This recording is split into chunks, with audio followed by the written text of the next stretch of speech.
What is going on, everybody, and welcome back into another edition of the Patriots Roundtable here on the AFC East Roundtable, of course, brought to you by our very own network here at Roundtable Sports. Today's video, and not just today's video, but this channel all football season long, is going to be brought to you by none other than the best sportsbook on the damn platform over at BetUS. We'll tell you guys a little bit later how you can get a 125% sign-up bonus on your first 3 deposits. Limited time offer all the way up to $2,000. But like I said, we'll let you know about that one a little bit later. Jace, we got some unfortunate news. Just a couple of days ago about a situation that, look, one way or another, the Patriots were going to have to figure out, right? And that was the Matthew Judon situation. As we all know, the Patriots have been extending everybody under the sun this offseason. I mean, I'm going to forget some names here, but Jelani Tavai, Ramondre Stevenson, Christian Barmore, Jabril Peppers, Devon Godchow.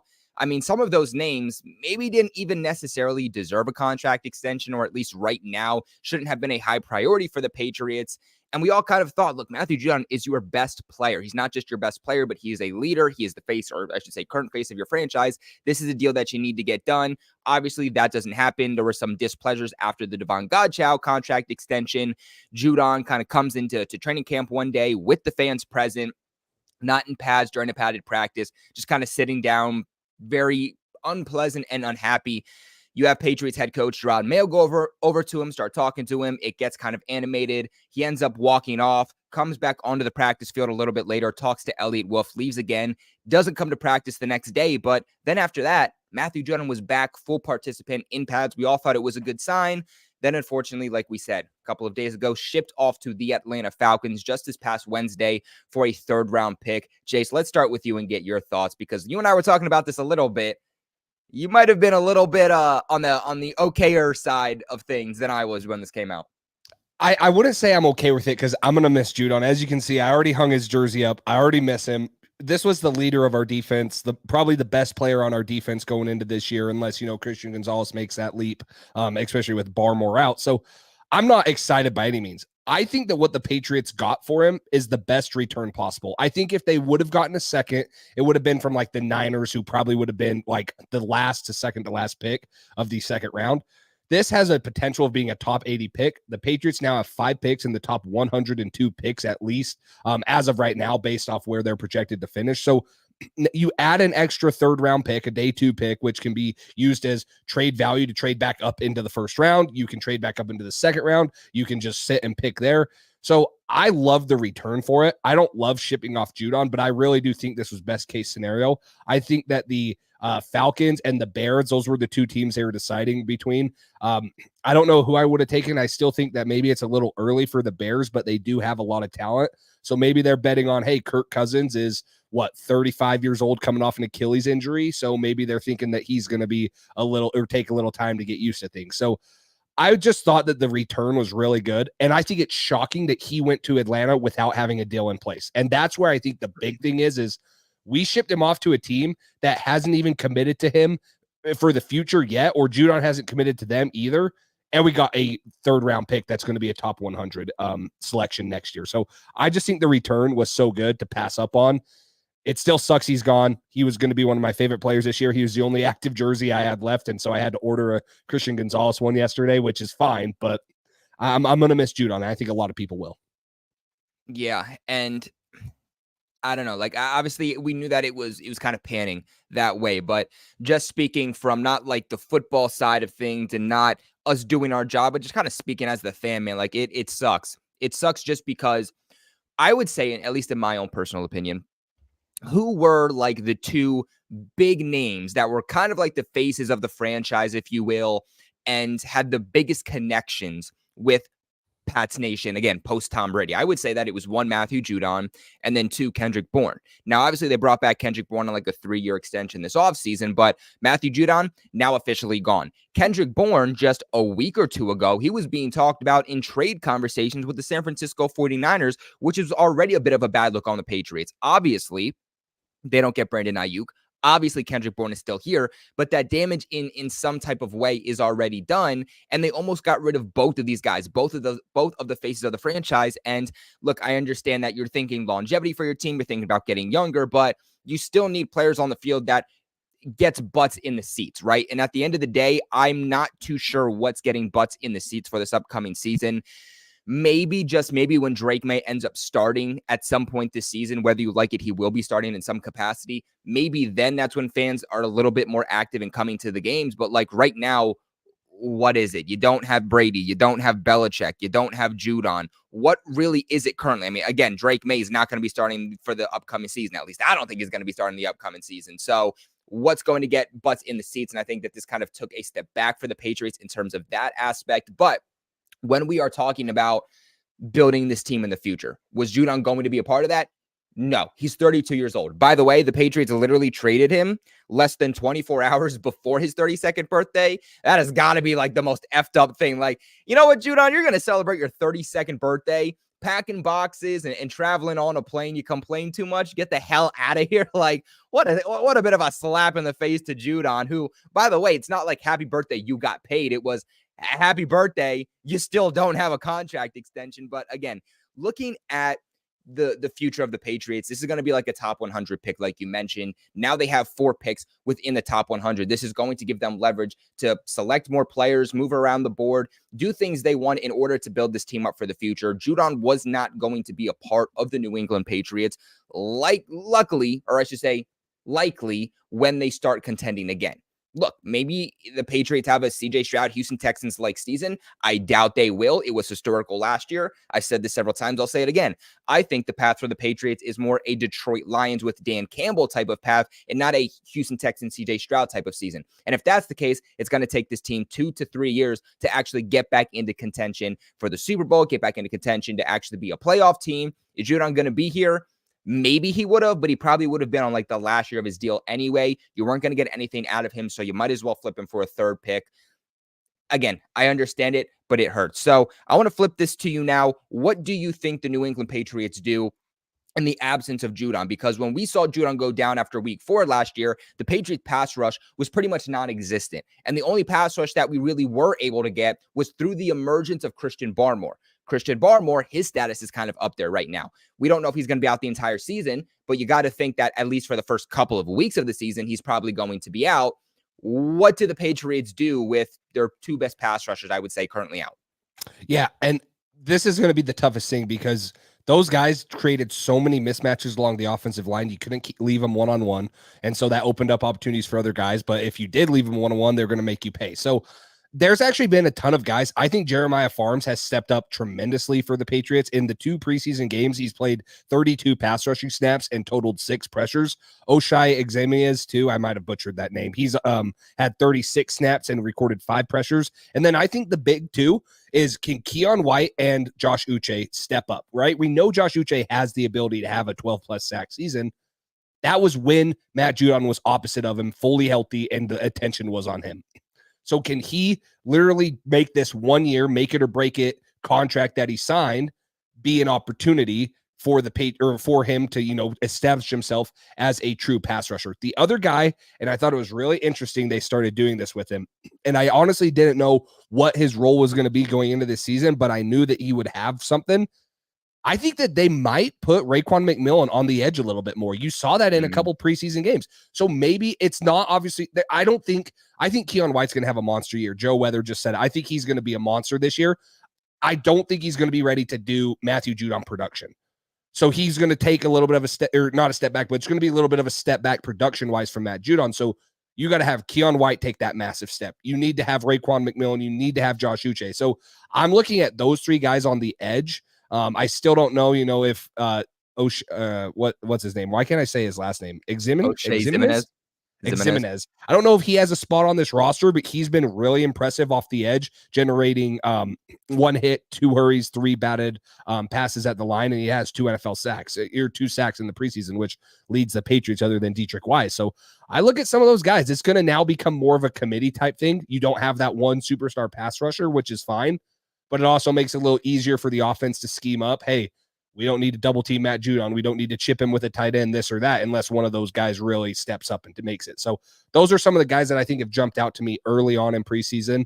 And I look to continue to watch them through camp, through the last preseason game. And then obviously if they make the 53-man roster, they would be the ones that I think would be taking a bit of his role in the season.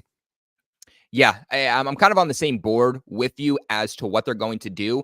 And I think that there's got to be a reason, right? There's got to be a reason in this kind of new defensive regimen, which, by the way, it's going to have obviously those similarities. It's going to have those parallels to last season and what Belichick was going to do, but it's also going to be new. It's Gerard Mayo here. He's going to run things probably a little bit more modern day defense than Bill Belichick was doing. Not just that, you actually have an official defensive coordinator in DeMarcus Covington, former Patriots defensive line coach for the last several years, promoted this offseason, who said something that he's going to do. And he kind of let this slip out of the cracks. I don't think he actually meant to let everybody know about this, but he said when he was first hired that the Patriots style of defense is going to be playing a lot more aggressive.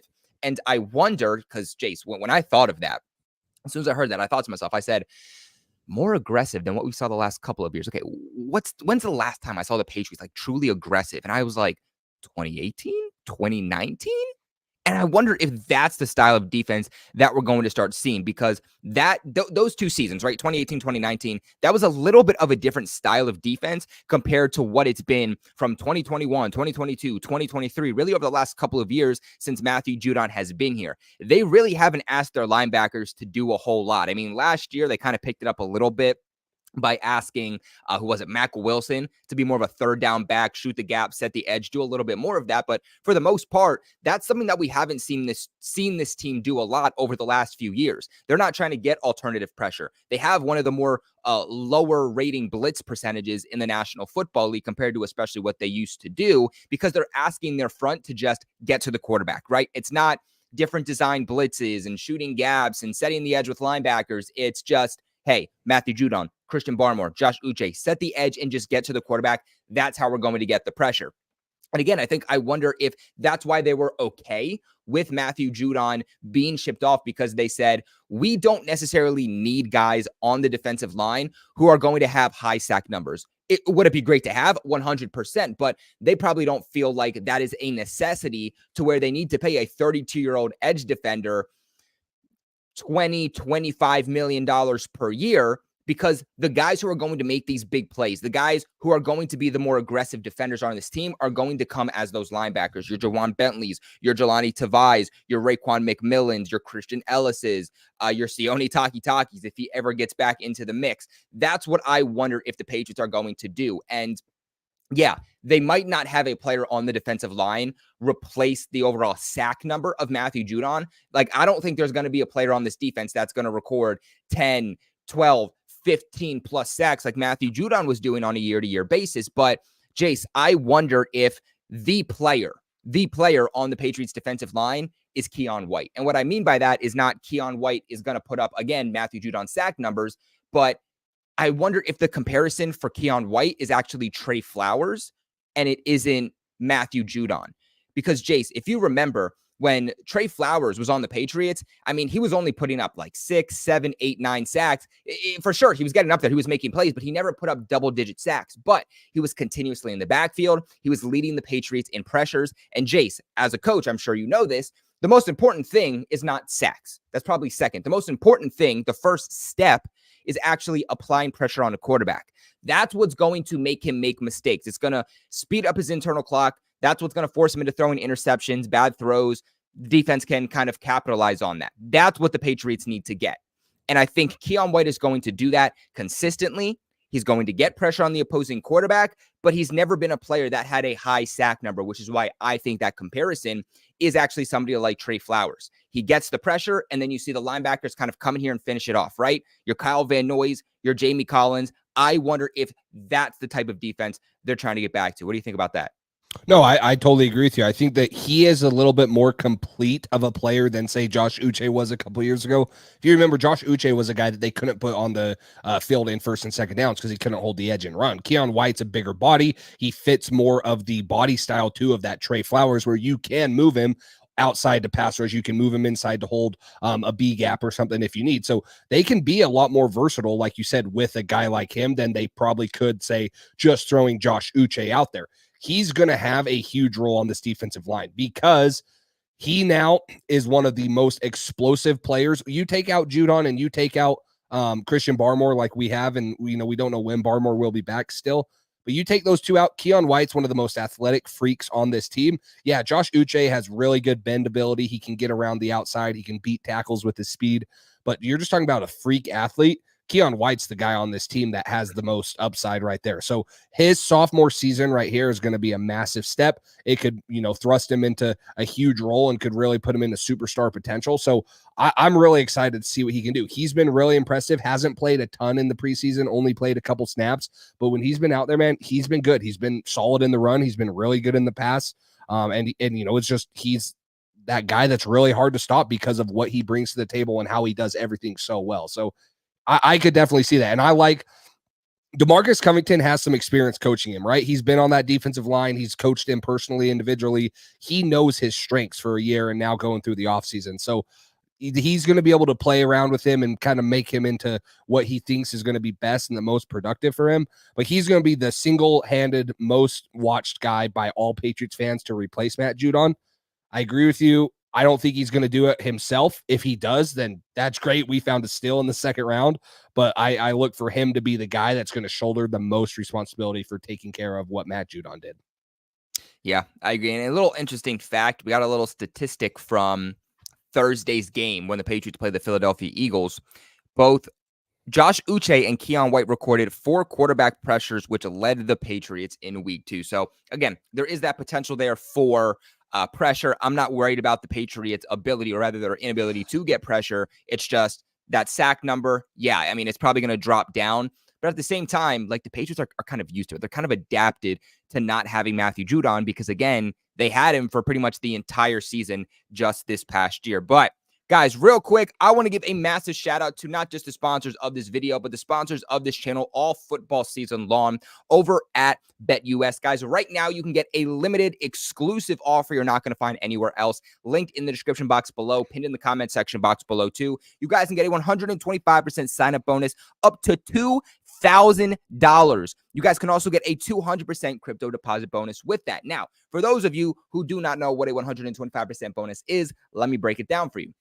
I'm going to throw an easy number out there because it's been a long, depressive week with Matthew Judon, so I'm going to keep it easy on my mind as much as I can, okay? Let's say you put down $100. That turns into $225 for you to play with.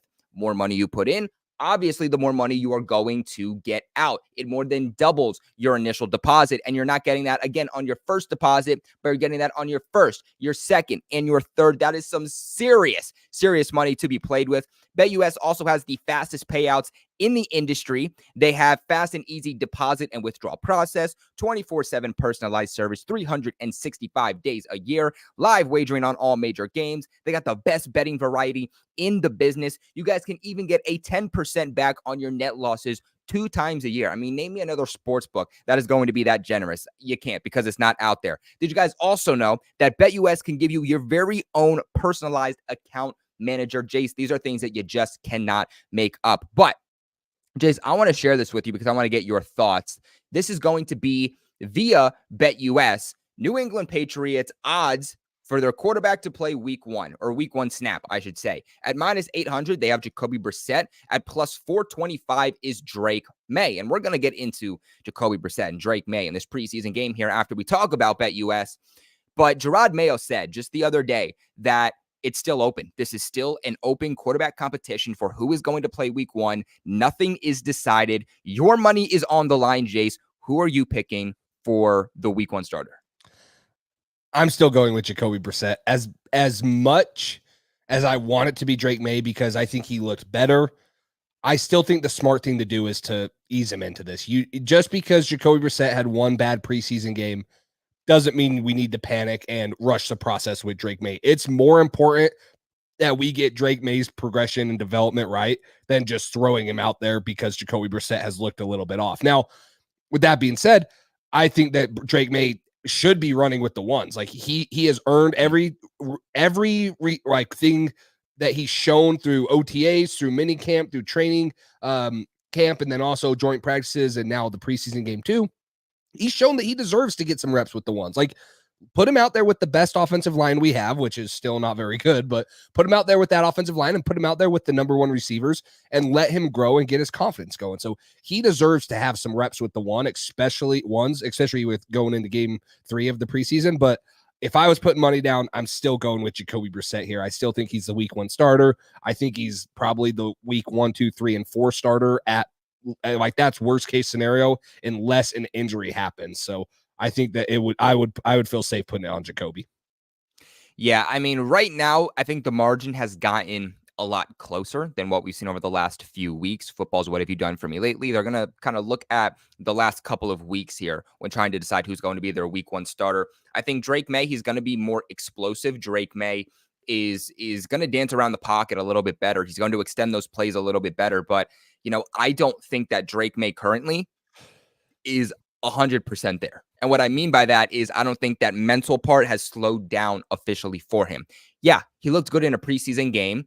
Yeah, he wasn't out there with necessarily all of the starters, but he also wasn't going up against the Eagles starting defense either. Maybe some pieces for the Eagles starting defense, but not the official starting defense for the Eagles. And once you put Drake May in, you're not going to be able to take Drake May out. So if you say, oh crap, like he's going up against a starting defense, it's kind of speeding up for him, he's not ready, we got to take him out, you can't, because that's going to absolutely ruin his confidence. That's something that the Dolphins did in 2020, I think, when Tua was drafted. They ended up throwing him in at some point in the season, then taking him out back again for Ryan Fitzpatrick, and it kind of messed with Tua's mind a little bit. Last thing that you want to do there with Drake May.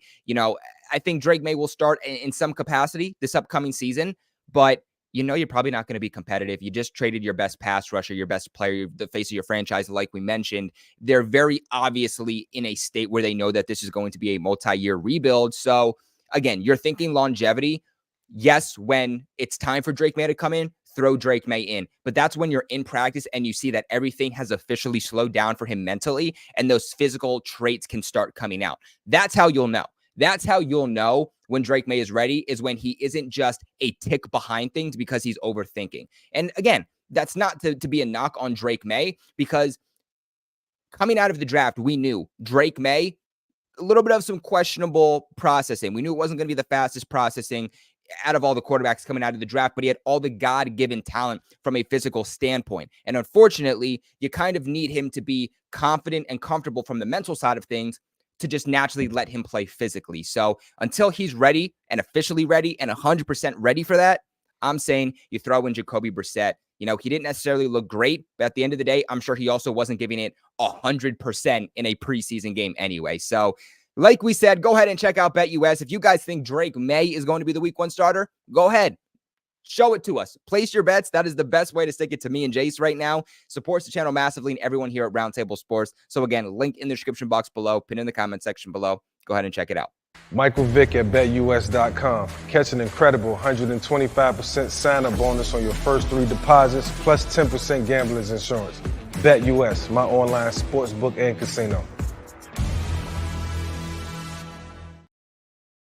And Jason, I'm thinking about this right now. I probably should have just turned this off because our names are literally right under, and that might actually look a little bit better. I'm pretty sure I did that for all the other shows, and I'm just in case people don't know who we are. Just in case. Yeah, just in case they want a little double name tag there. Oh, that's Jace. Oh, okay, now it's definitely Jace. Okay, I'm just making sure.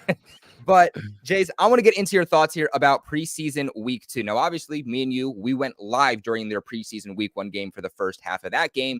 But now we're able to kind of break everything down officially from this week 2. Now, obviously, the Patriots lose, unfortunately, literally by 1 point. This is a game that they should have won. Gerard Mayo kind of alluding to, even before this game, being like, you know what, it's just the preseason. Like, it really doesn't matter. But then after the game, saying how it stings that they lost and how, first loss as a head coach. So I'm not too sure what he was talking about there, but a little contradicting. But at the end of the day, like, yeah, this is a game that the Patriots 100% should have won. Came down to 1 point. They were winning by they were winning by like 8 points, deep into the fourth quarter. And unfortunately, they just end up losing this game. Let's just kind of start here with you. Do you want to go and just kind of give your winners and losers, or do you just want to go position by position? Yeah, let's just go alternate. I'll give a winner and you can talk about it. Then you give a winner. That seems to be pretty good. So I'm just going to say the first winner that I thought we had, I don't want to be cliche, but I think Drake May obviously playing 4 series, right? And this is what everyone wants to hear, right? Like, he showed a little bit of the sketchy footwork, on the one throw to Booty that was a little bit high. Like, he showed some of those things, but he also showed poise. He threw a great pass to Javon Baker on 3rd down. That was a little dig route. He waited for the linebacker to clear and bite on the hitch. He drives it in there. He throws a bomb to Javon Baker, which if you take that and now he's 7 for 11 on his day and he adds like a 45-yard completion, now you're sitting, oh man, 7 for 11 with like 85 yards and potentially a touchdown. And then not to mention the rushing ability, right? Things weren't there a lot of the times early in his couple series. What did he do? He was able to tuck it and run for an easy 5 or 6 yards, and then he sets up the rushing touchdown for him. So I think that Drake May was impressive. It's what Patriots fans should have wanted to see. I still think that it's enough to be like, hey, this is what we got. Like, this is what we drafted. This is what we want to see from Drake May. But he's probably still not 100% ready, right? There are still a couple of little bit things there that he can fix, clean up a little bit of the footwork. One of the most impressive throws, it wasn't a huge gain, but he runs bootleg, right? And he, is off balance, throws it, kind of sidearm action, has enough arm strength, just using his arm to throw it on the little slide route. I forget who it was too. And, it's a little 3-yard gain, but it shows, the athleticism, the arm strength, things like that, which is what Patriots fans thought they were getting with him. So first winner is Drake May. Thought that for his first true action of the preseason. I mean, I know that he got one drive, but he only ran like 5 plays in game 1. For his first extended amount of times, I thought he was consistently good and showed a lot of flashes to be like, hey, when this kid's ready, he's going to be a dang good quarterback in the NFL. Yeah, we saw consistency, right, from Drake May, something we haven't seen at the quarterback position since maybe at times with Mac Jones in 2021. Like, could we say that, or do we really have to go all the way back to saying Tom Brady? You know what I'm saying? Like, we haven't had that in New England in so long. And again, 13 points. The reason that the Patriots should have won this game is not because of the defense. It's not because of the other quarterbacks. It's literally by Drake May, who on his first 2 drives was able to go down the field, again, on both of his opening drives and give the Patriots 10 points. First, driving down the field goal. Then second, driving down the field, gets the Patriots into the end zone with his rushing touchdown. To me, we saw everything that was advertised about Drake May coming out of the draft, both the good and the bad. And I said that before on Bleacher Report, and everybody kind of blew up. What do you mean? It's the preseason. He hasn't played a full game. What do you mean everything that's advertised? We saw everything that was advertised, right? We saw the arm strength. We saw that he was going to be a little inconsistent, right? Especially with his throws and his accuracy, more specifically in the short to intermediate route. That's where the negative comes in. But when it comes to throwing deep, that accuracy, pinpoint. We saw the mobility. We saw his ability to use his legs and extend plays. That's what the Patriots need from a quarterback. And it's a day and night difference from what it was with Mac Jones. And the quarterback that Drake May is translates perfectly to what the generation is today in the league and what the successful quarterbacks are able to do. Kind of alluding back to those quarterback comparisons coming out of the draft, the 2 Jays were Justin Herbert and Josh Allen. You could definitely see where both of those combos were coming in this game, but I saw a lot of Justin Herbert in him in this game, like especially being someone who is a big Justin Herbert fan coming out of that draft back in 2020, wanted the Patriots to take Justin Herbert so freaking bad, and obviously the Chargers ended up taking him. I saw so many parallels there, and if the Patriots are able to get themselves a Justin Herbert who can easily is, I would say, a top 10 quarterback in the league and just build around him, then I'm very confident on where the Patriots are able to go moving forward. 6 for 11, 47 yards on the day for Drake May, 7.8 yards on average, 0 interceptions, 0 touchdowns. But on the ground, led the Patriots, or I should say was third for the Patriots in terms of overall rushing yards, 4 attempts, 15 yards, 3.8 yards on average, and 1 touchdown. The stats are a bit skewed here, is what I also want to say. Drake May, if Javon Baker does not have the worst rookie game I have ever seen, then Drake May is easily going for at least 100 yards here in this game. Yeah. And these statistics are also much better. Like, he should realistically be 8 for 11 for over 100 yards, probably 0 interceptions, 0 touchdowns. But again, Javon Baker also showing everything that was advertised coming out of the draft, right? The good and the bad. Someone who's going to get open down the field. He's going to be someone who has strong hands and can make those contested grabs, but he's also very, very inconsistent. Bad situational awareness. He had a 10% drop rate in college last season, and we saw that in this game. That comes back to those inconsistencies. I mean, that first play by Javon Baker going down the field, Drake May hits him, but Javon Baker with terrible situational awareness doesn't realize that he's out of bounds for half the damn route. Doesn't matter. And of course, he was able to make a catch, but he realizes he's out of bounds. If he makes that catch, it's a penalty on the Patriots, so he just lets it drop anyway. Second time, going down the field, Drake May hits him, only putting it where Javon Baker would be able to get. The play that Javon Baker is supposed to make, Javon Baker with yet again another drop. So, I mean, again, 2 highlight plays right there two more highlight plays for Drake May right there that if they're able to make, I think we're talking about Drake May even more. So yeah, I completely agree. Drake May might even be my biggest winner on the list. But Jace, I'm going to kick it with a dark horse winner because I feel like there's a lot of obvious ones that everybody knows about. I want to kind of switch things up and give you a dark horse. Caden Wallace. Caden Wallace, Patriots rookie tackle, playing at left tackle for the Patriots in this game, obviously not with the starting offensive line. Man, Jace, he's been back and forth this entire offseason to where, like, I don't really think I even know what the plan is for him at this point. You know, you draft him to play him at left tackle. He starts with the first team offensive line, goes to the second team offensive line, back with the first team offensive line, starting at right tackle, then kind of gets switched back to left tackle at some point, but now he's with the second team offense. Like, they don't know if he's a left tackle, he's a right tackle, if he's with the first team offense, if he's with the second team offense. That's probably been the most frustrating thing. But the fact that the Patriots have terrible play at left tackle, and I'm sure we'll get into the player that was starting for them at left tackle that played as terrible as he did, you got to think that they give Caden Wallace some type of looks and the ability to still win this starting left tackle job. Not too much to talk about, right? He's an offensive lineman. There's not too much to take away.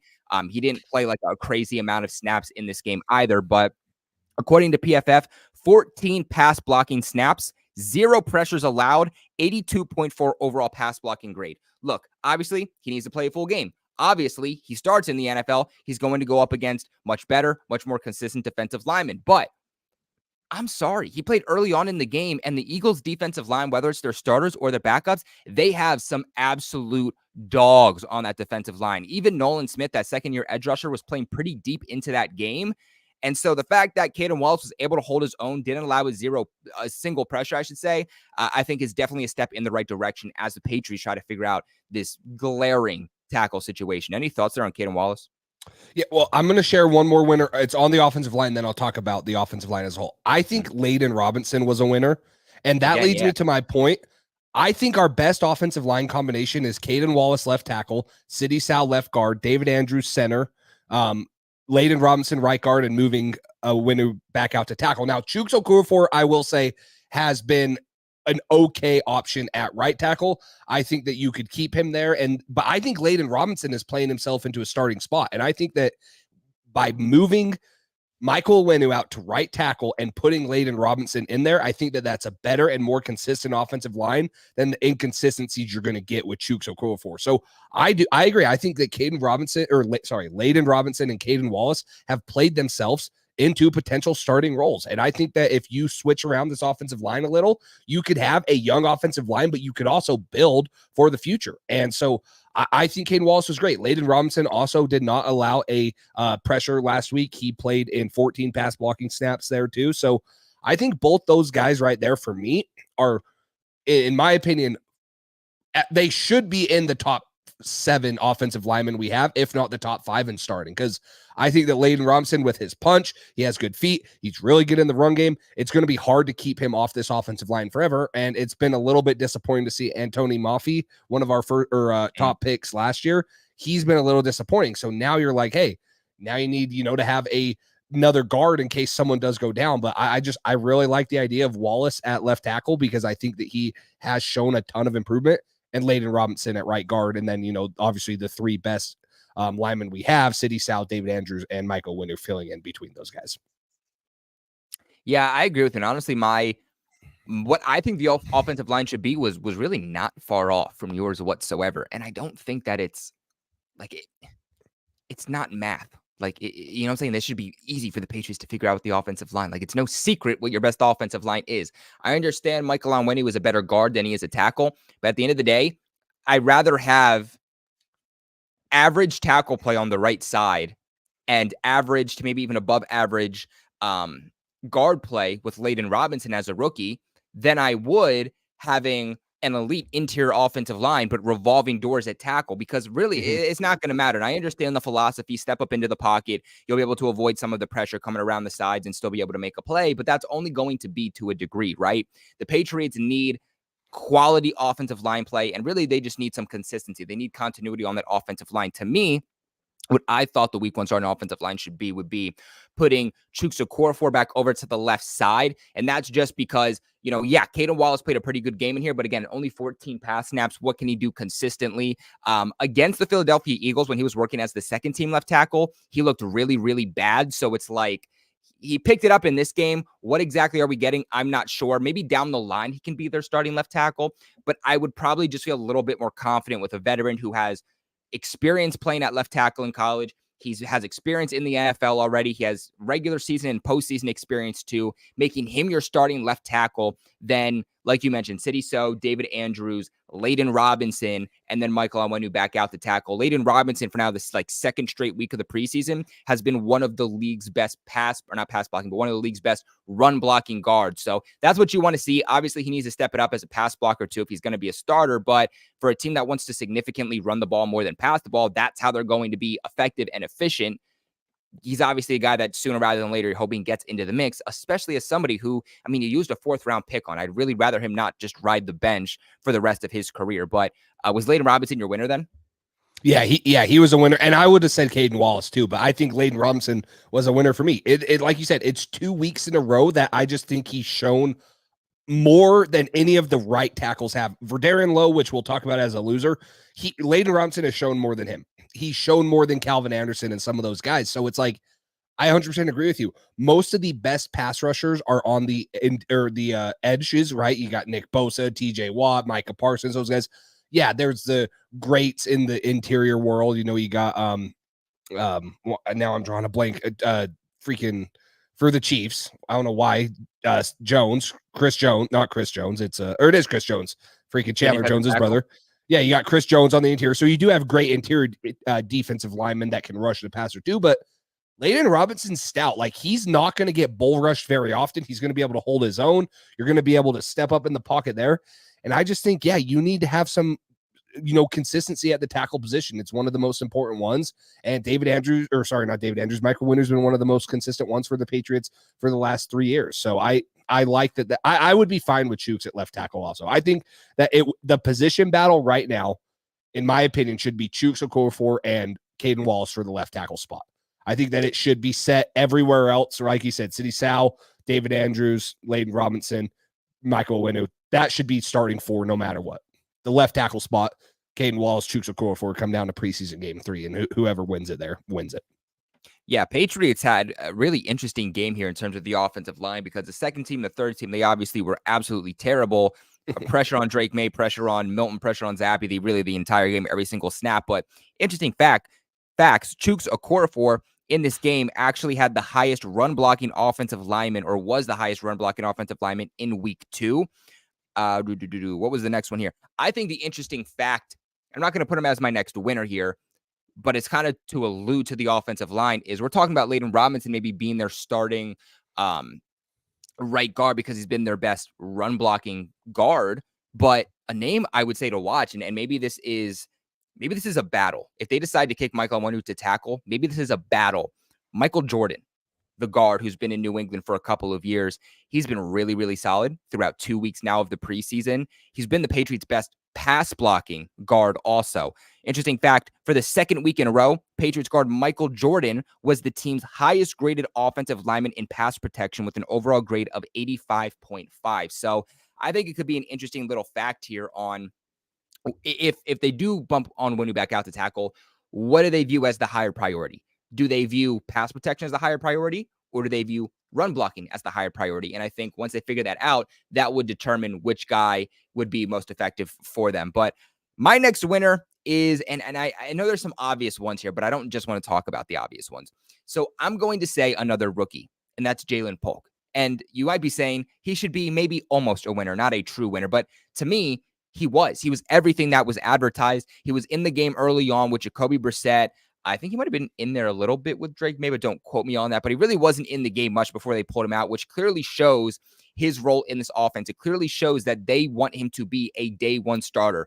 I mean, Javon Baker, yeah, they obviously are going to give him opportunities in his rookie season, but he was out there for a pretty significant amount in that game, as where Jalen Polk gets pretty much pulled out with the starters, which I think, again, goes to show how they view him even in year one. In this game, he was targeted 3 times, 2 receptions, 6 yards, averaging 3 yards per reception. You might be hearing that and say, what was special? If you watched the game, you would know what's special. If you watched the last 2 preseason games for the New England Patriots and you watch Jalen Polk, you would know what is special. I mean, week 1 against the Panthers, making some really, really good contested catches against some real sticky press man coverage, really, really strong hands, being able to come down, make plays, pick up the first down for the Patriots. And then even in this week, putting the damn juke moves, the damn controller moves on 2 Eagles defenders, one of which was a veteran cornerback in this league. He put the juke moves on James Bradberry. And I know people have some mixed feelings about James Bradberry, but nonetheless, he's still a veteran cornerback in the NFL. And again, I think Jalen Polk is another player where everything that we heard coming out of the draft has been advertised. And I think that Jalen Polk is going to be this combination of what the Patriots have been looking for over the last few years, right? He's going to be this mix between Jacoby Myers and Juju Smith-Schuster. And what I mean by that is you had Jacoby Myers, who was young, upcoming, youthful, very, very reliable, short-handed receiver, someone who you could go to in times of need. But he was going to get the ball. He was going to go down. He literally did nothing for them after the catch. That's why the Patriots moved on from Jacoby Myers and got Juju, was because they wanted a guy who was going to be able to do more after the catch. Obviously, didn't work out with Juju. I think that we've seen over the last 2 weeks that Jalen Polk is going to be a guy that gets open consistently, is reliable with short hands. You can go to him when you need. I think we're going to see a lot of targets for Jalen Polk on third down, especially this upcoming season. But we also saw that he's going to be able to make some magic with the ball in his hands after the catch. And again, a role the Patriots have really, really been looking for over the last few years, especially with Kendrick Bourne probably out week 1 with how things are trending. Stock up significantly for me for Jalen Polk over the last 2 weeks. For sure. I mean, he's got 5 of his 6 targets. He's got sticky hands. Like you said, almost everything thrown in his directions, he at least puts hands on, if not catches it all. The other thing that's been, I think he was so not overlooked at Washington, but he was the guy that Michael Penix went to. Like you just mentioned, he was Mr. Reliable. Yeah, Roma Dunze was the big threat, but Mr. Reliable was Jalen Polk. This was a guy that was always open over the middle. He's sure-handed. He takes hits. He can also create separation down the field and create things. So I agree. I think that he's been really good. Probably a little bit more exciting than Javon Baker, even though Javon Baker does have 4 more targets than him. But you know, Javon Baker is one of those guys that's also, he's a boomer bust, in my opinion. And that's why I love him so much, is if he reaches his ceiling, he's going to be damn good. I still think he's going to be a really good receiver. He had a struggling game in week 2, but I think he makes that catch more often than not. He's a rookie. He made that one mistake. I don't think it's going to happen again. He posted it on his story today, like as motivation. So I'm excited for both those guys, but I will say Jalen Polk has been a lot more impressive in my mind the first couple weeks, just because of how good his hands have been and how reliable he is as a target. So another receiver I want to point out, and I'm going to kind of mold this into 2, and we can talk about this. I think that 2 guys that are pushing for a roster spot, and I think both of them have a dang good chance. Wait, Jace, real quick. Can I guess who you're going to say? Yep, go ahead. I want to see if we're on the same wavelength here. Okay, is it David Wallace and Kayshon Boutte? David Wallace and Jalen Reagor. I think Kayshon Boutte is a roster lock. Okay. I think Boutte's a lock. I think that David Wallace is pushing Jalen Reagor for a roster spot, but I just want to say, whether it's one or the other, obviously David Wallace has, a little bit more excitement and a longer way to go. He's a cool story, but I really think that either of these guys are going to be elite return men. You saw the return by David Wallace. Great return. Jalen Reagor also had one out to the 35. So I think both these guys are pushing each other for a spot. I eventually think that Jalen Reagor is going to win out because he provides just a little bit more offensively.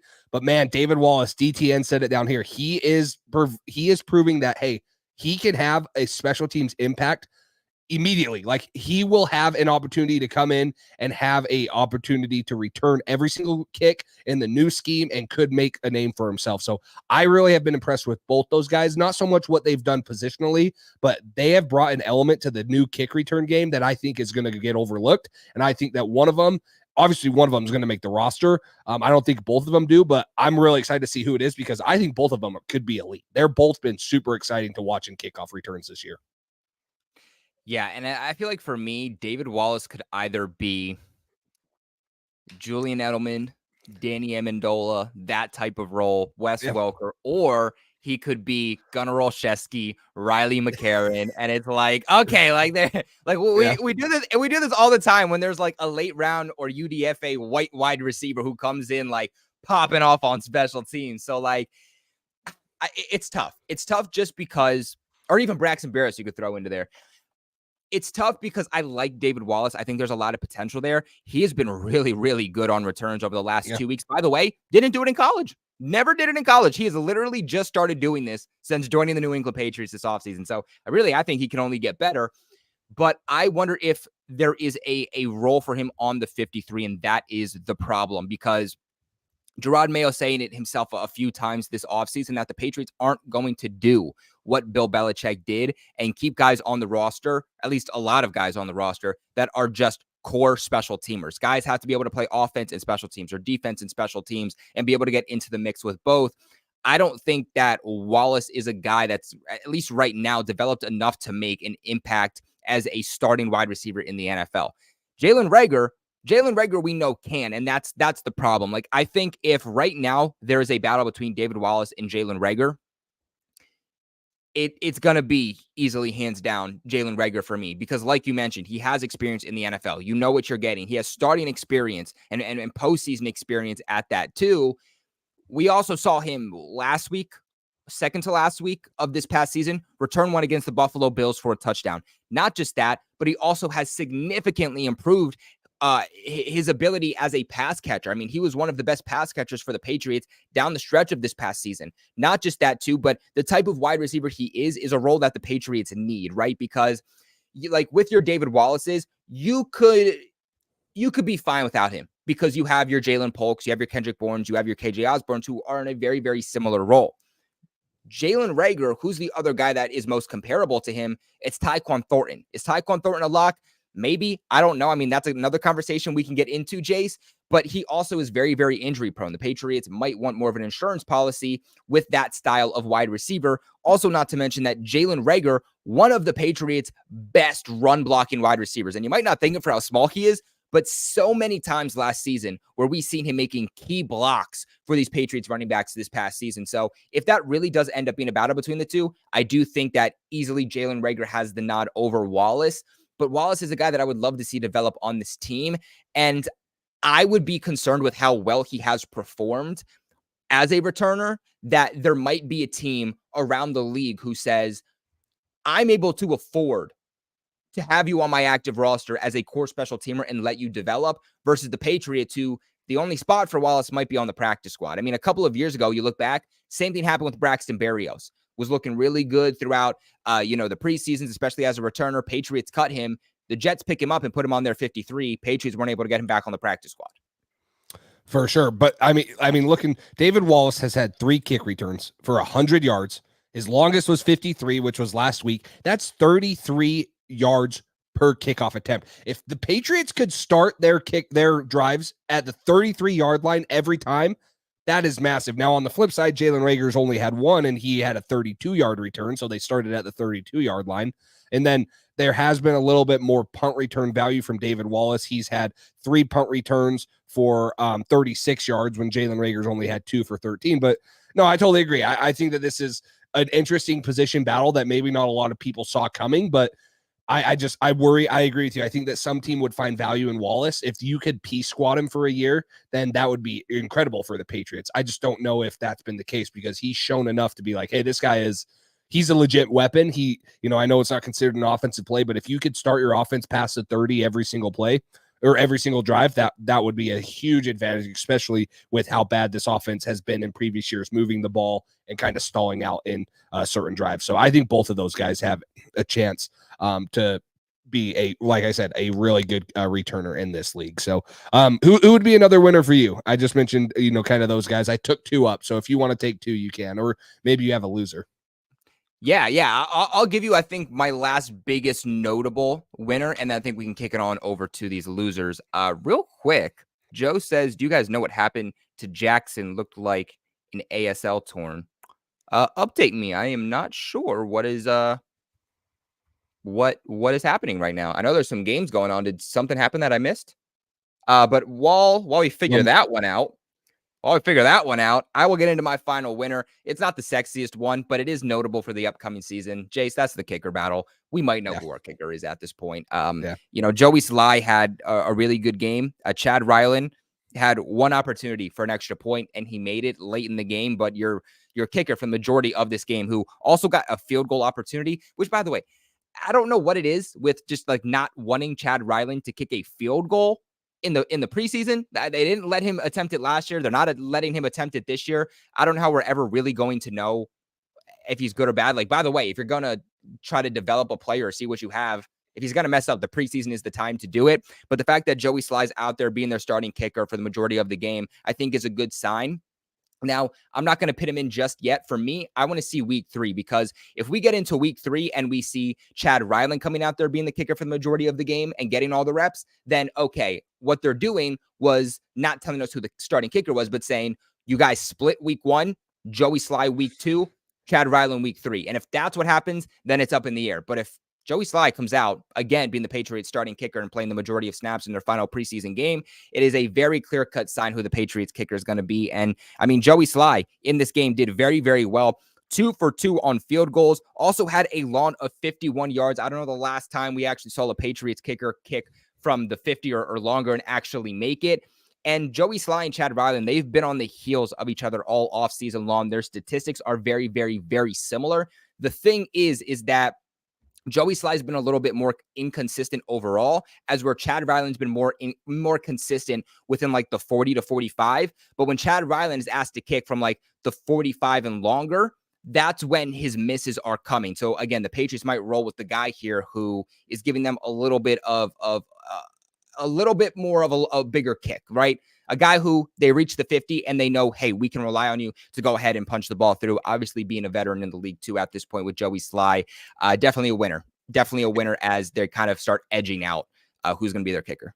Well, and it was how easy he hit it, right? The 51-yarder was right down the pipe, and it was like with ease. And like you said, Chad Ryland's, they've been way off left or way off right. Like they haven't even been close from that distance. And it was just, like you said, cool, calm, collective. I'm sure that Chad Ryland's a little bit in his head after the season he had last year, but Joey Sly just stepped up and kicked it like easily without any hesitation. And so, yeah, I think that battle, in my opinion, it's won. I would give it to Joey Sly. It sucks that we had to trade up for Chad Ryland, and we spent a 4th rounder on him last year. It's one of the many head scratching draft picks in the last couple seasons by the Patriots, but I think that it's Joey Sly's job, and it should be, because he gives the Patriots the best chance to score points if they can't score touchdowns consistently. So yeah, that would be mine. But do you want to move on to a couple losers, or do you have another winner? No, let's move on to the losers. I think we named all my top winners for today. Yeah.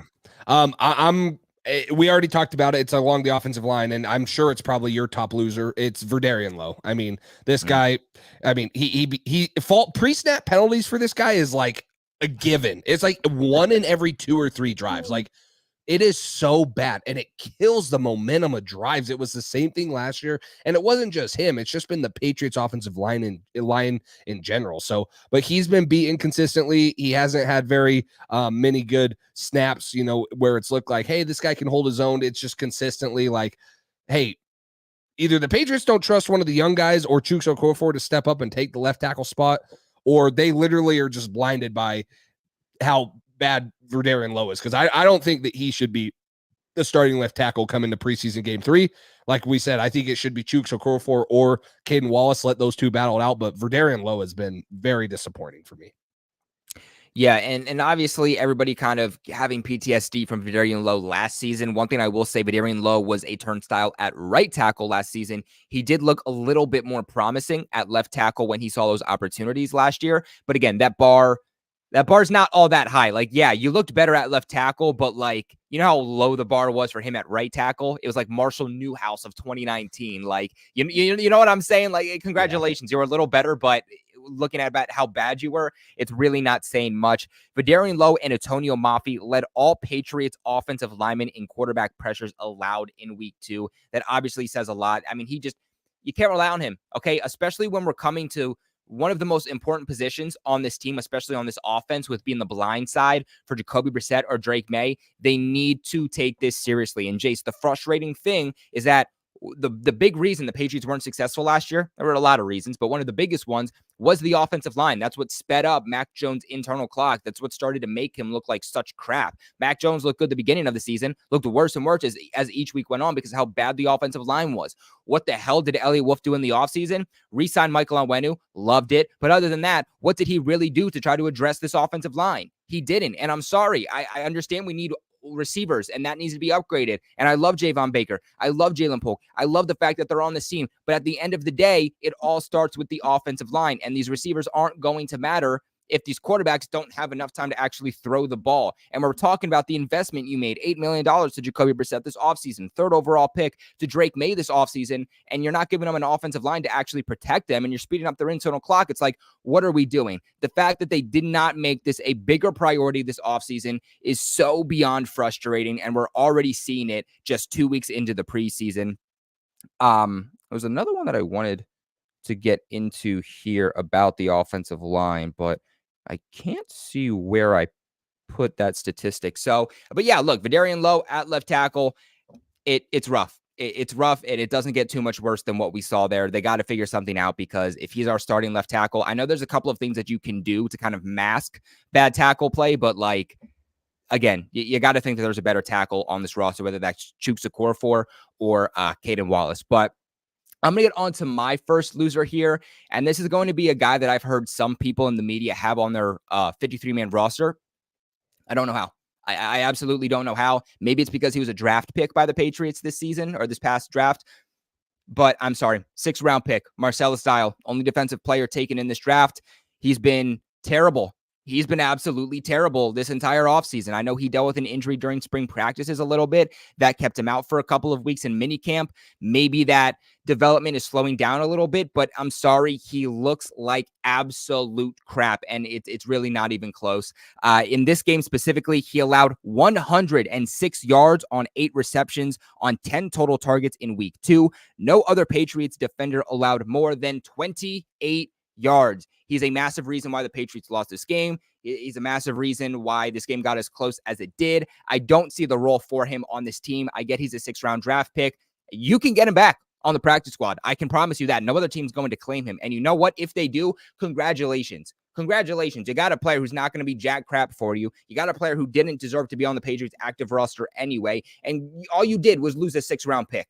Who cares? There were better players the Patriots should have taken. Didn't love this pick at the time anyway. Thought there was some potential. He has not shown Jace any potential this offseason whatsoever. Not in training camp, not in the preseason, minicamp, anything. He's been silent. Patriots trying him as a gunner on special teams. But again, he's not making any plays on special teams either. So looking back to what Gerard May was saying, at the fact that they're also not going to keep any true core special teamers, I don't see how Marcellus Dial has a role on this team, especially when you have guys like Marco Wilson and Alex Austin stepping up. And from what's being said, there is a battle between who the final quarterback will be on this roster between Shaun Wade and Marcellus Dial. To me, that is even a battle in anybody's mind is beyond disrespectful to Shaun Wade, because Marcellus Dial looks like crap out there.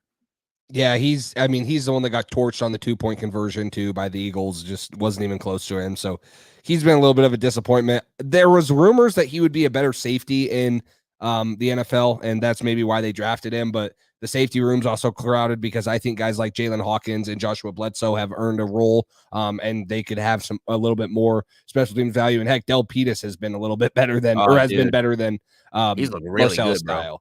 So, yeah, I think it's an uphill climb because you got Jonathan Jones, Christian Gonzalez, Marcus Jones, Marco Wilson's played good, Alex Austin, Isaiah Bolden, Shaun Wade. Those are all guys that I'd take over Marcellus Dial right now. So, yeah, I don't know how he has a spot on this team right now, and it sucks. I mean, you never want to see a pick that you took in the 6th round not make the roster.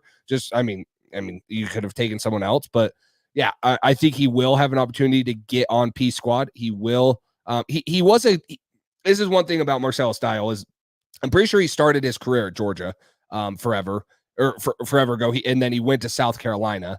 And so he's been kind of a guy that's always been a special teamer. And last year was really his most reps he took at South Carolina. So still a little bit newer to the cornerback position, but that's no excuse for anything. He's just been straight up bad. So, but last loser for me, is it any question that Bailey Zappi is going to get cut? Dude, I don't know why. And I tweeted this out and everybody got mad at me in like my comment section on Twitter. They were like, dude, it wasn't Bailey Zappi's fault that the Patriots lost the game. It was bad snap by the center. And I was like, yeah, it was a bad snap by the center. I'm not saying that it's Bailey Zappi's like fault that they lost the game. It's with 2 minutes left in the game, right? You drive down the field, game-winning drive, down by 1 point. You don't even need to get in the end zone. You just need field goal position. Why are we giving that opportunity to Bailey Zappi? I'm not trying to be like a dick, but like we didn't play him for how long in the game? It's like they know that he's not going to be on the team, and they said, we want to play every other quarterback, give them snaps. They got to the 2-minute drill and said, oh, crap, we never played Bailey. Throw him in the game real quick so he doesn't get pissed off. Why was he the one to get the opportunity? Jacoby Brissett, starting quarterback the upcoming season. Would have loved to see him get some continuity and some confidence after throwing that interception. Throw him out there. Drake May, your 3rd overall pick. He looked good. Give him some confidence. Let him develop. Let him have a game-winning drive. See if he can go down the field.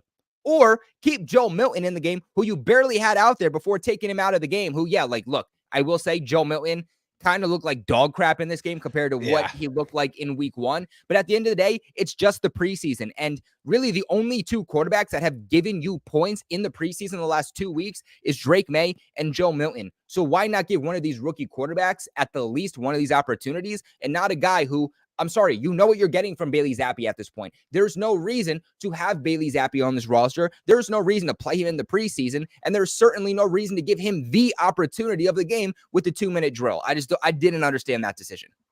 Yeah, and it's just it's funny because did you see the quote he said today? He was like, someone asked him about him getting booed because he got booed, and he was like, oh, it was a role reversal last year, so it's weird to be booed. Anyway, something like that. It's just, I don't see a spot for him on this 53-man roster. I read an article the other day by Bleacher Report. They said that they could see him being cut. I think he is cut. Like, I don't think you get Joe Milton on P Squad. I think that someone would take a chance on him. If you want to keep Bailey Zappi, you could keep him on P Squad, but for just alone for scout team purposes and who would give a better look for this defense, well, obviously Drake May is probably going to be running most of that while he's not starting, but Joe Milton can run. He can throw the ball deep down the field. Yeah, he's a little bit wild and inaccurate. We saw that in preseason game 2, but just alone, let Joe Milton, like you said, let him be quarterback 3, let him develop. I've seen enough of Bailey Zappi. His arm's not very strong. He's obviously can't really run it as well as Joe Milton. So I've seen enough of him. I feel bad. I don't want to be the guy that, like turns on him so quick, but it's been a little bit head scratching because he has not been very good in the preseason. And I mean, maybe they're just giving him his curtain call and he's going one more time, but I feel like he is definitely one that's going to get cut here shortly. Yeah, and then getting on to my final loser here for today, I'm kind of going to make this a 2-parter. I'm going to talk about who my last loser is, but I'm also going to give you a quick honorable mention, and it's not a player. I hate to be an ass here, but Gerard Mayo would be my honorable mention for a loser, just because, again, that Bailey Zappi decision, very, very questionable, very, very head-scratching. I would say that's also part of the reason why they lost the game. Like, yeah, Marcellus Dial being a turnstile and basically playing for the Philadelphia Eagles there, obviously let them score to take the lead. But again, Gerard Mayo throwing in Bailey Zappi there, you're basically asking for that game to be a loss for you in some type of capacity. But not just that, right before halftime, the Patriots had all their timeouts still available to take them, try to get the ball back, and they didn't take them. They just let the clock go down. They could have had an opportunity to get the ball back. I'm not saying you would have had, 2 minutes on the clock or a whole minute left on the clock, but you have your timeouts. You have the opportunity to maybe go down and get yourself in field goal position. You try to do it. This is like great game time opportunity. This is a situational opportunity that Bill Belichick would have done. And I understand that Bill Belichick's not here. You don't want to do things exactly the way that Bill Belichick did, but there were still some really good things as a coach that Bill Belichick did that you can take away. And this is something that Gerard Mayo should have taken away. All your timeouts left in a preseason game. Yeah. So much to still see with so many of these players, especially these quarterbacks, especially these young offensive players. And you just said, let's get into halftime as soon as we possibly can. And again, this game came down to 1 point, Jace. This game came down to literally 1 point. It's just the preseason. I'm going to put that caveat on again. But if this was a regular season game, we're going off on Gerard Mayo because literally if they were able to take those timeouts, get the ball back before halftime, get themselves in field goal position, we're talking about the Patriots winning this game. But again, comes down to 1 point and they lose. So for me, Gerard Mayo, an honorable mention loser. Do you have any thoughts on that before I get on to like my final official? Yeah. Well, first off, I want to say that I don't care if the Patriots won or lost. I was so pissed about it because I get it. It was like 33 seconds and they would have had to have gone like 80 yards, if not more, because of the punt, depending on how long the return was. But that is a valuable freaking situational football for a rookie quarterback. Let Drake May drop back, air it out. He can throw it over the middle. You have your 2 timeouts. That one really bugged me. I actually texted Cole about it. He was at the game and I'm like, oh, wow. What are we doing? Like 33 seconds, it would have been a tough situation to score. I don't care if the Patriots would have gotten a field goal or not. That's not the point. That is valuable reps for young receivers, young quarterbacks, and young offensive linemen to work a 2-minute drill. And Alex Van Pelt, who in my opinion is, he's been an offensive coordinator elsewhere, but let us see his 2-minute style. Let us air it out. Let us be aggressive. And so I agree with you. I think that one pissed me off as a coach myself. You don't get many 2-minute drives to work in game-like situations. Yeah, you can work them in practice, but in a game-like situation, you got to take that. And timeouts don't carry over. What the hell was the point of taking 3 timeouts into halftime in preseason game 2? Nothing. Zero. Nada. Work the 2-minute drill. I agree with you. That one was so bad, in my opinion, really bugged me. And I get that Gerard Mayo's trying to not be like Bill Belichick. That's great. He wants to be his own coach, but that one really bugged me. Like, that is something you got to take advantage of, in my personal opinion. You need to see what Drake May can do there. Like I said, it's not like if that would have been your last timeout and you would have had no timeouts to go 80 yards, I could see it. But you have 33 seconds to work the middle of the field, the sidelines, all this and that, and potentially get down in field goal range. So I agree with you. That's actually a really good one I forgot about. I should have remembered that because I texted Cole about it, but I agree. That one was head scratching. And honestly, it kind of like, it makes me mad that we didn't take advantage of that because you knew that Drake May wasn't going to be in the fourth quarter. So if you had a 2-minute drive opportunity like we did with Bailey Zappi, it wasn't going to be Drake May. What were you going to do? Throw him back in there? No. And he probably won't get a 2-minute drive in preseason game 3 unless it's the same situation or something similar to what happened here before halftime. So I think you got to take that situational football and let that be a learning experience for Drake May right there. Agreed.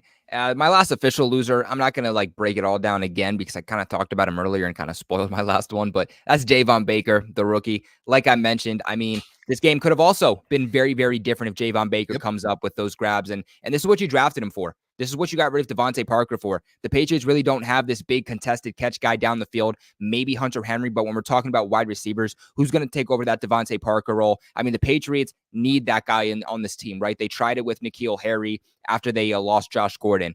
After N'Keal Harry, they tried it with Devontae Parker. None of these guys have worked. You see the potential in practice with Javon Baker. We know it's there. It's not time to panic, but it just comes down to consistency.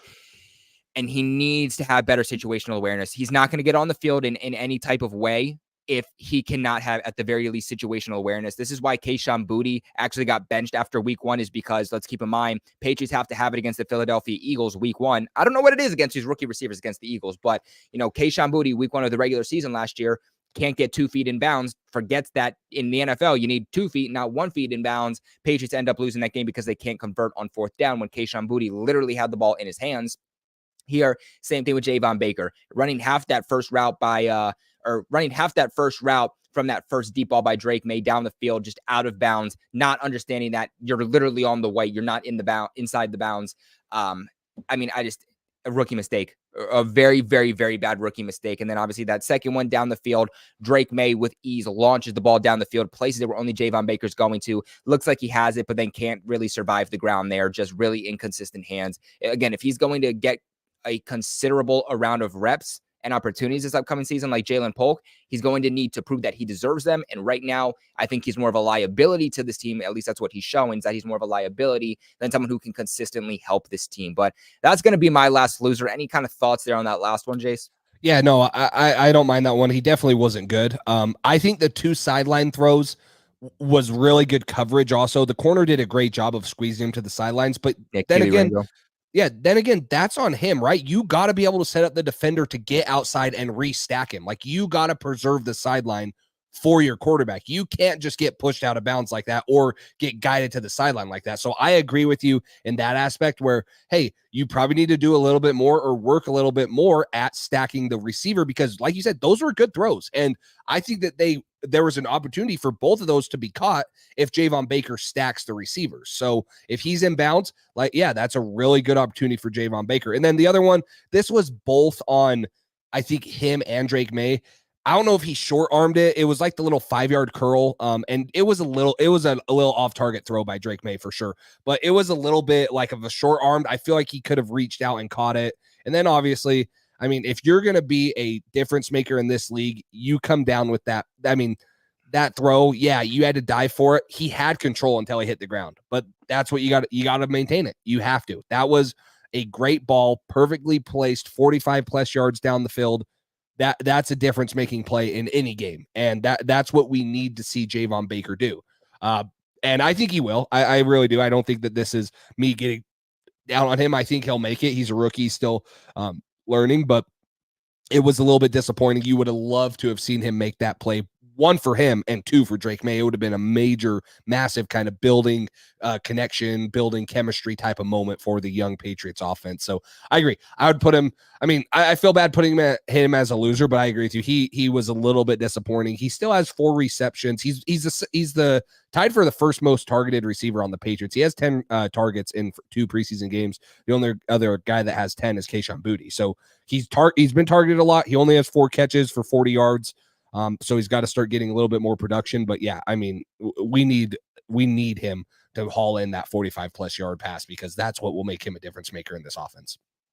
Yeah. Well, guys, that is going to end off today's video. We broke down the whole Matthew Judon situation, our thoughts, our breakdowns. How did the Patriots come back from that? We also broke down our winners, our losers, and overall thoughts from the Patriots preseason week 2 game against the Philadelphia Eagles. We, of course, will be back next week talking about the New England Patriots' 3rd and final preseason game on the road for the first time against the Washington Commanders. I mean, let me tell you, 2 rookie quarterbacks going against each other, Jace. I'm ready for this one. I'm ready for this one. I'm excited. I mean, Patriots fans, they either wanted Drake May or they wanted Jaden Daniels. You're going to see 2 of them go against each other in a preseason game. So I think that's going to be some fun. Of course, while you guys are still here, make sure if you want to support us here on the channel, everyone at Roundtable Sports, check out BetUS right now for a limited exclusive time offer. Best damn sportsbook on the platform. I use it. Jace uses it. Everybody uses it. And we use BetUS exclusively for a reason. Link in the description box below right now, pin in the comment section too. You guys can get an exclusive limited time offer of a 125% sign-up bonus up to $2,000. What that means is you'll basically be getting a 125% sign-up bonus, which more than doubles your initial deposit on not just your first deposit, not just your second, but on your first 3. Let's say you put down $100, turns into $225 for you to play with. More money you put in, obviously, the more money you're going to get out. BetUS, fastest payouts in the industry.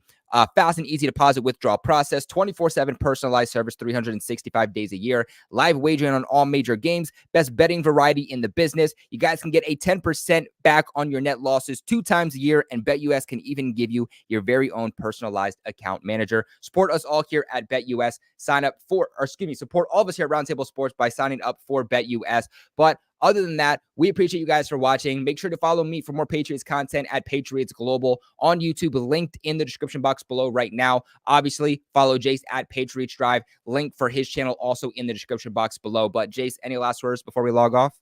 No, appreciate the support. Exciting to at least, I mean, it was a little disappointing when we went live for game 1 and we got 1 drive of Drake May. So at least we're seeing a little bit more. We also heard today he was running with the ones a little bit. So maybe we'll see a little bit more action in game 3 with some of the starters. So we'll stay tuned for that. And obviously we'll be able to talk with you guys after the game when we go live again. So no, but appreciate all the support. It's getting there. I'm excited. So college football next week. I know this is an NFL podcast, but football season's officially underway. I mean, we're going to have college football and then right into the NFL in the next couple of weeks. So I love this time of year. Yeah, and of course, Patriots fans, you probably should watch more college football this upcoming season because that's, again, how the Patriots are going to rebuild this team is through the draft. That's how Ron Wolf did it, Elliott Wolf's dad with the Green Bay Packers, and that's how Elliott Wolf, of course, is going to do it. Patriots, again, with 4 picks now just in the top 100, and that's before they make any other moves. So definitely going to want to watch some of those players. Make sure you guys subscribe here to the AFC East Roundtable for more Patriots Roundtable content and, of course, other content too, Jets, Dolphins, Bills, and, of course, our live show where we all go at it together on Wednesdays. So appreciate you guys for watching, and, of course, stay tuned and go Pats.